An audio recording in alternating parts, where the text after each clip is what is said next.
hello mga beshi! Andito na naman ang beshi nyo. At dito kami na naman sa labas. Ayan, andito ang aking beshi. At dito nga po nagkayaan kami magkafe at ito ang aking dalaga. Akala niya picture video yan girl. Ayan. At ito nga, order na nga kami ng aming iinumin. Ayan, ang aking iinumin ay te matcha.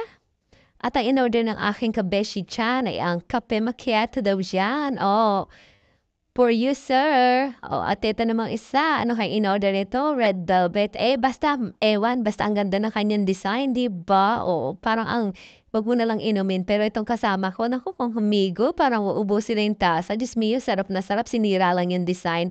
At ito doon naman, isa namin in-order. Ewan ko ba kung anong pangalan yan. Basta yan, mabubusog tayo dyan. O, ayan na nga. O, sinumpisahan na natin kainin at mukhang seryoso.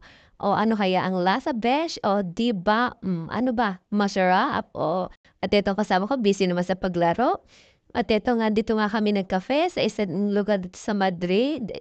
O di ba, marami din tao dito. At itong aking beshi, tapos na. O hawak tiyan, besh. At di nga doon nagtatapos, mga ginutom pa. Yan, hataw, sige, kain pa. O, asa na naman ang hustisya ng diet? O di ba? Oh, bye-bye mga beshi, yun lang. Thank you for watching. Bye!